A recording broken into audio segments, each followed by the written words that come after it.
to a fairy tale. You love to read fairy tales, isn't it, students? Yes, it is from Japan. Here, in this chapter, written by Eliot Griffiths, we learn about the importance of being generous and developing the value of honesty. So we are going to read a fourth chapter, The Ashes That Made Trees Bloom. Come along with me. Grade 7, Subject English. Today's topic, The Ashes That Made Trees Bloom. I am your language teacher, Shanti ma'am. Today's aim and agenda. This is a story from Japan Folk Tales about an honest and hard-working old couple. The story has an element of magical realism. It means the things that come in our dream turns true. We will understand how people live their lives on values such as honesty and compassion. Instructions for the day. Keep your textbooks ready to page number 55, honeycomb.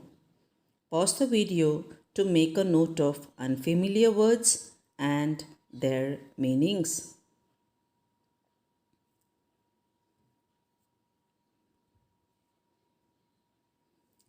Today's word in focus, gleam.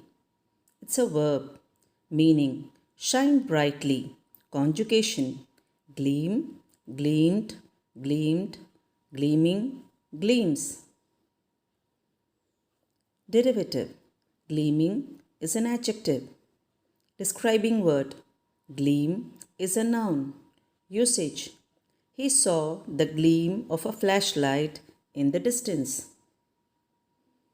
Before we go to the chapter, let us introduce ourselves to the author.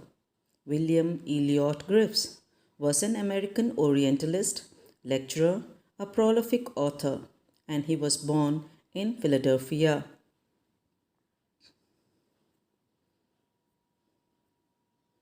His notable works are Fairy Tales of Old Japan, from which the story has been taken, Welsh Fairy Tales. In these fairy tales, we have very interesting stories such as The Two Cat Witches, The Golden Harp, The Touch of Iron. He also wrote Dutch fairy tales. Students, today we are going to read the fourth chapter, The Ashes That Made Trees Bloom by William Eliot Griffiths. Our main characters are Moko, the pet dog, a kind old couple, and the wicked neighbors. Before we start reading the text, I want everyone to have your textbooks in front of you. In the old days of Demure, there lived an old couple whose only pet was a little dog. Having no children, they loved it as though it were a baby. Demure are landlords of China in the 19th century. You can see the old couple who were kind and their pet dog, Moko. The old dame made it a cushion of blue crepe, and at mealtime Moko, for that was his name, would sit on it as snug as any cat, with lot of comfort.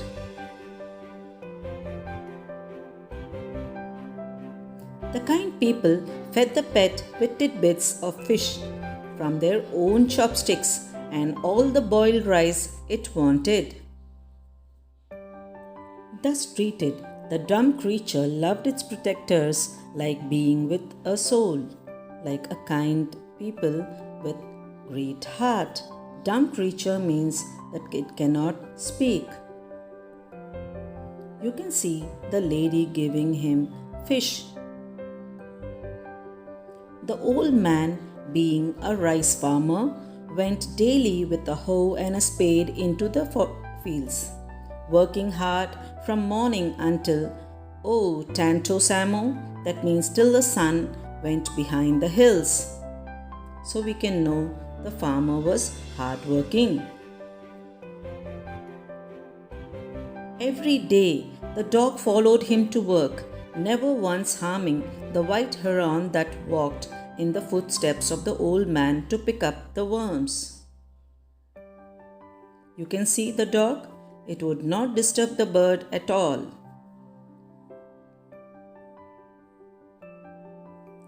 For the old fellow was patient and kind to everything that had life, and often turned up a sod on purpose to give food to the birds. Sod is to dig a piece of land for the bird to eat some worms. One day, the dog came running to him, putting his paw against his leg and motioning with his head to some spot behind.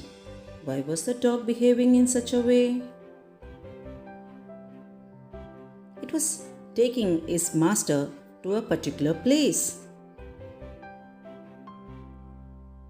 The old man at first thought his pet was only playing and did not mind it. But the dog kept on whining and running to and fro for some minutes. Whining is complaining to its master. Then the old man followed the dog a few yards to a place where the animal began a lively scratching. Scratching is digging up the land with its paw. Thinking it was possibly a buried bone or a bit of fish, the old man struck his hoe in the earth. Then lo, a pile of gold gleamed before him. Today's word in focus, gleamed. He found it quite incredible. Thus, in an hour, the old couple were made rich. The good souls bought a piece of land, made a feast for their friends, and gave plentifully to their poor neighbors. As for the dog, they petted him till they nearly smothered him with kindness. Smothered is not able to breathe because of lack of air. Now, in the same village, there lived a wicked old man and his wife, not a bit sensitive and kind, who had always kicked and scolded all dogs whenever any passed their house. See the way they would ill-treat the dog? Hearing to their neighbor's good luck, they coaxed the dog into their garden and set before him bits of fish and other dainties, hoping he would find treasure for them. Coaxed means persuade. Dainties are baked cookies. But the dog, being afraid of the cruel pair, would neither eat nor move.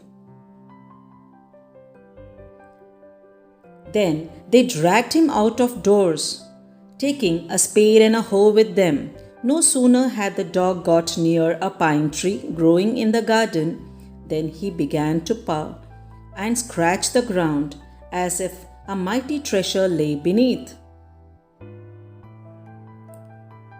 See, what is their reaction? Quick, wife, hand me the spade and hoe, cried the greedy old fool as he danced with joy. He thought he would get the treasure. Then the covetous old fellow with a spade and an old crone with a hoe began to dig, but there was nothing but a dead kitten, the smell of which made them drop their tools and shut their noses. Covetous means greedy. Furious at the dog, the old man kicked and beat him to death, and the old woman finished the work by nearly chopping off his head with a sharp hoe. They then flung him into the hole and heaped the earth over his carcass. Flung is threw him. Carcass is the dead body of an animal.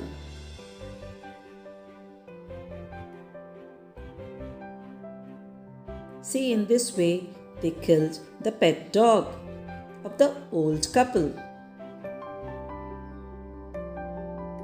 The owner of the dog heard of the death of his pet and mourning for him as if he had been his own child, went at night under the pine tree. He set up some bamboo tubes in the ground, such as are used before tombs, in which he put fresh flowers. Then he laid a cup of water and a tray of food on the grave, carried several costly sticks of incense. He mourned a great while over his pet, calling him many dear names as he were alive. See the rice farmer mourning for its pet dog. That night, the spirit of the dog appeared to him in a dream and said, "Cut down the pine tree over my grave and make it for a mortar for your rice pastry and a mill for your bean sauce." Students, this is called magical realism. So the old man chopped down the tree and cut out of the middle of the trunk a section about 2 feet long. With great labor, partly by fire, partly by the chisel, he scraped out a hollow space as big as a small bowl. So this is the way he made a small bowl. You can see how he had cut the pine tree. He then made a long-handled hammer of wood, such as is used for pounding rice. When New Year's time drew near, he wished to make some rice pastry. That is their tradition for New Year. When the rice was all boiled, Granny put it into the mortar. The old man lifted his hammer to pound the mass into dough, and the blows fell heavy and fast till the pastry was all ready for baking. Suddenly, the whole mass turned into a heap of gold coins. What a miracle! When the old woman took the hand mill and filled it with beans, began to grind, the gold dropped like rain. It's a miracle.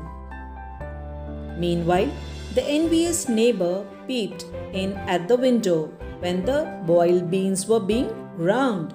She could understand what is happening in the neighbor's house. "Goody me!" cried the old hag as she saw each dripping of sauce turning into yellow gold, until in a few minutes the tub under the mill was full of a shining mass of gold. So the old couple were rich again. The next day, the stingy and wicked neighbor came and borrowed the mortar and the mill. They filled one with boiled rice and other with beans. Students, do you think the stingy and the wicked neighbors will be successful in their plan? So their stingy neighbor borrowed these things. Their intention was to become rich overnight. Now we have to analyze whether their intentions would be successful. When the old man began to pound and the woman to grind, but at the first blow and turn, the pastry and the sauce turned into a foul mass of worms. Still more angry with this, they chopped the mill into pieces to use it as firewood. Now students, we need to read the second part to find out whether their intentions were correct and why did they behave in such a manner. See the way they had chopped the entire mill. So now students, we come to the end of the part 1 where we have come to know about how the kindness of the old couple gave them rewards and how the greediness and covetousness of the neighbors made them very poor. Now everything for them turned into worms, not pieces of gold. So students, we learn about the greatness of generosity. We need to also find whether the intentions of the neighbors is going to get fulfilled or not. Let us await for the next video to come.